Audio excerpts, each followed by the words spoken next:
It is time to learn English. Hello there, grade 10. How are you? I hope everyone is healthy and doing fine. Let me introduce myself. I am your friendly and cool English teacher, Ma'am Lineth Maries M. Libuet, but you may call me Ma'am Lin. Welcome to another lesson for English 10. Well done for finishing the previous learning activity sheets. Now, we will move to Quarter 1, Week 6 lesson titled Evaluating and Making Judgments about a Range of Text. Don't forget to bring with you your pen, paper, and lecture transcript while watching the video lesson. Are you ready?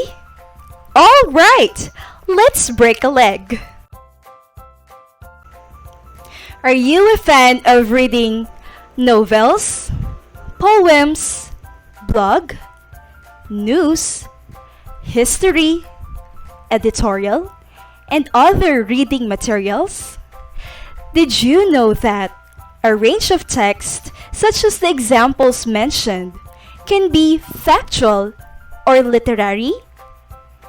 Novels, poems, and blogs are examples of literary text, while news, history, and editorial are examples of factual text. I believe that one of your purposes in reading is evaluating and making judgments. Specifically, the most essential learning competency for today is evaluate and make judgments about a range of text using a set of criteria. For example, comparing arguments on the same topic and critiquing a short story. Let's identify the types of text. A range of text refers to factual and literary text. Factual text is a type of text that gives information, instruction, and persuasion by providing facts, while the literary text is a type of text that brings out an emotional response from the readers through written or verbal language. A while ago, I gave you examples of factual and literary text. Let's have more. For factual text, here are the other examples: interview, recipes, instructions, frequently asked questions, information reports, manuals, and persuasive text. For literary text, the most common example is narratives, such as myths, legends, fables, plays, cartoons, fairy tales, science fiction, adventures, and even our experiences.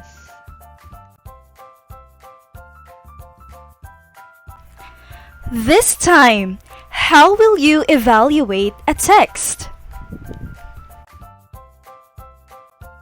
According to Lentz and De Jong 1997, evaluation is a form of readers' feedback to a range of text. Also, it will help you to recognize the purpose of the author, identify the hidden meaning of a certain part of the story, distinguish the mood conveyed by the author, and critique the message of the story as a whole that will lead to using your higher order thinking skill. In our everyday living, We get informed in many forms. As the mind processes the absorbed information, we tend to connect it from the previous knowledge that leads us to construct our perspective. However, in evaluating and making the judgment of the text we read, it might be subjective without using a set of criteria. A set of criteria helps us avoid one-sided claims and be objective or unbiased. Being objective means your thoughts are supported by facts. In that way, there is no proof of being biased or subjective. Let's say it's the time of the year again, wherein we celebrate the English month.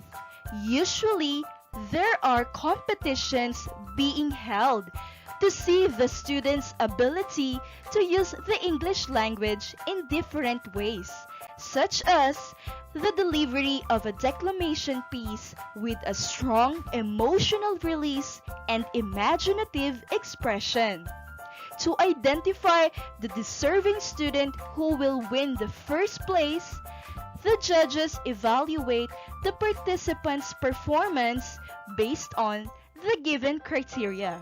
Remember, criteria differ based on what is to be judged. The criteria used to evaluate the speaking skills of the students may be different to the criteria used to evaluate a text. Here are the standard criteria for evaluating a text that is useful in realizing the full intention of a writer according to NSW Sydney 2019. First, significance and contribution to the field. The question, what is the writer's aim? Next, methodology or approach. Take note, it is more suitable for non-literary text. The question, what approach was used by the writer? Next, we have arguments and use of evidence. Here are the questions. What claims are made? Is the argument consistent? What evidence can be found to support the argument? Lastly, the writing style and text structure. Does the writing style and text structure suit the intended audience? Alright, we are now done with our discussion. Before we proceed to the next part, do you have questions or clarifications? If the lesson is still not clear to you, you can always review the lecture transcript and the video lesson. If everything is good, we may now proceed in answering the learning activities. Let's go!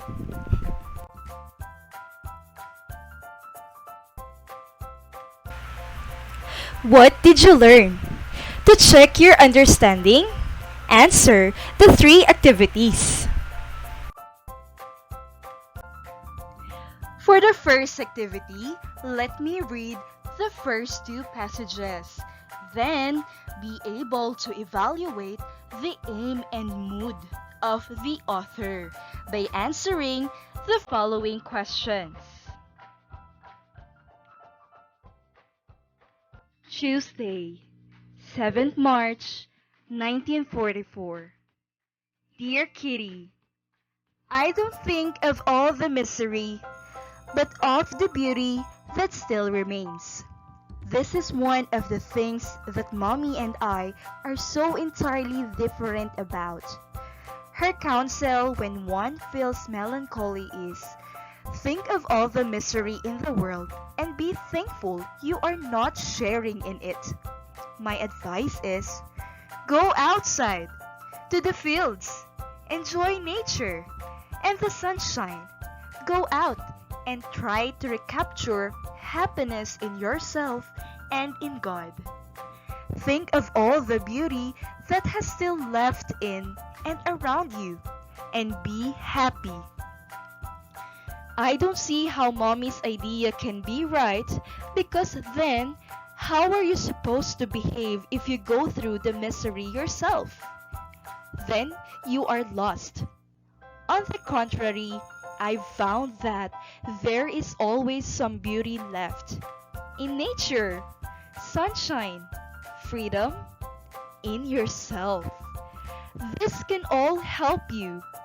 Look at these things. Then you find yourself again, and God, and then you regain your balance.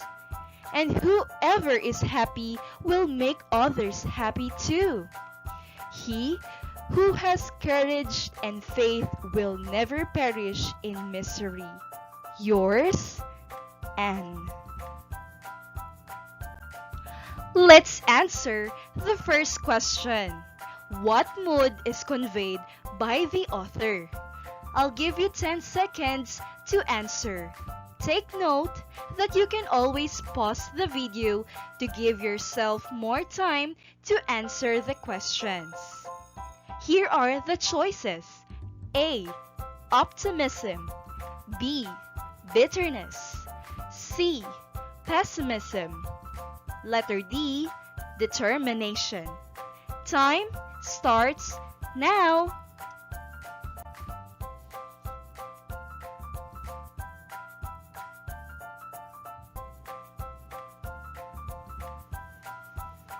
Time is up. What is your answer? The answer is letter A. This time, what phrase or sentence in the passage that gives us a message about optimism? What do you think? The phrase or sentence that gives us a message about optimism is found. Yes, it is found in the first sentence, which says, I don't think of all the misery, but of the beauty that still remains. For number 2, how does the author send the message to her readers? A. By citing philosophical context in presenting her ideas. B. By sharing her personal belief and comparing it with her mother's belief. C. By giving examples of other people's experiences. D. By opposing the views of other people. What is your answer? Okay, time starts now.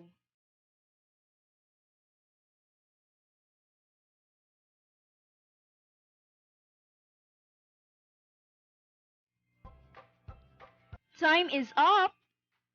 The answer for number 2 is correct. The answer is letter B.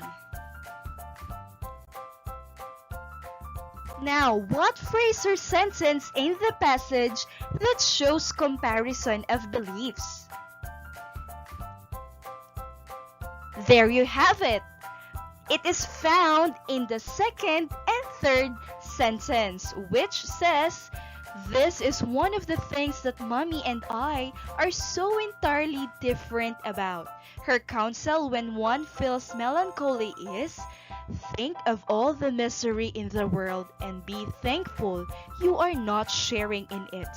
My advice is, go outside to the fields, enjoy nature and the sunshine. Go out and try to recapture happiness in yourself and in God. This time, let me read the second passage. The author, Anne Frank, was a 13-year-old Jewish girl who chronicled her experiences in a secret attic during the Second World War. She is a Jew who was among those hunted by the Nazi during the Holocaust systematic killing of about 6 million Jews. The diary was found by her friends and given to her father after her death in a concentration camp. Let us answer item number 3. Given the information about the author and based on the author's diary entry, what do you think is the author's purpose in writing her diary? A. To strengthen her faith in God and to unify her family. B. To communicate her thoughts with friends, family, and government. C. To keep herself occupied during the times that she and her family were hiding. D. To share her thoughts and feelings about the strength of the human spirit and God's goodness. It's time to answer. Time starts now.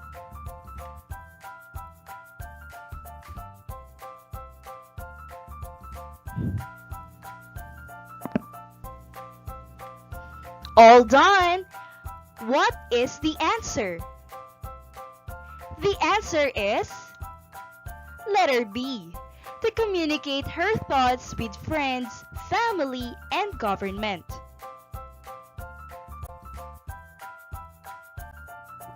What makes letter B as the correct answer?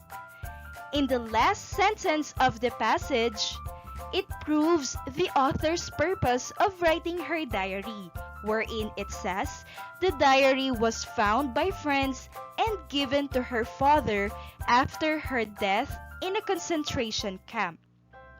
Did you get a perfect score? Excellent! Now, read the last passage in Activity 1 and answer the 5 remaining questions. For the second activity, evaluate the aim and mood of each literary piece. Also, identify the hidden meaning of each piece. Write your ideas on the space provided. Give at least 5 strong points supported by facts. You will be graded based on your composition skills. Let me give you an example answer for item number 1. It is a 6-word story, For Sale, Baby Shoes Never Worn by Ernest Hemingway. In my own judgment, the writer has the aim of catching the heart of the parents, the mother and the father, since the story is all about a baby's shoes that has a mystery about why it is for sale. According to a study titled The Significance of Parental Involvement in the Development in Infancy, it was stated in this study that the earliest experiences of children can ensure their future success, and parenting is noted to be an influential factor.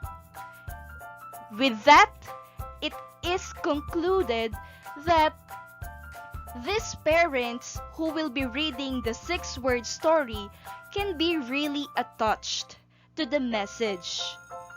While the mood of the story is sad, because there must be a deep reason why the baby shoes never worn is for sale. In my opinion, probably the baby shoes bought by the parent of the baby was not used because the baby passed away right after her mother gave birth to him. On the other hand, the 6-word story means the parents are selling the shoes of their baby because it is not fitted to their child. I am not a mother, but still I felt sad reading this 6-word story because of the mystery reason for selling the baby shoes. So I think the writer has achieved his intent. Now, try to answer the remaining items for activity 2. Good luck! For the final activity, make judgment on the passage titled Overcome an Obstacle to Succeed by Eddie Harris. Just like what you did in the second activity, you must share your ideas about the text. Use the following questions to guide you. What is the aim of the author? What extent this aim has been achieved? Is the point of view of the writer consistent? May you give your best in accomplishing this learning activity.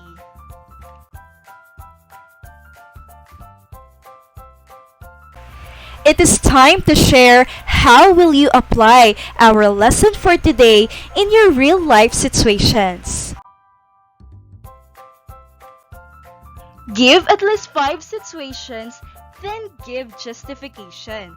Nothing to be afraid of in answering the reflection, for your answers are considered correct. Let me give you my example. This lesson, I can apply it in a relationship. Evaluating people's character first before I interact with them may help me to put my trust in them afterwards. How about you? A job well done! You have accomplished another learning activity sheet. You must give yourself a pat on the back. In this learning activity sheet, you have identified the 2 types of text. Moreover, you have evaluated a range of text using a set of criteria. Lastly, you were able to reflect on how you will apply the lesson to your real life situations.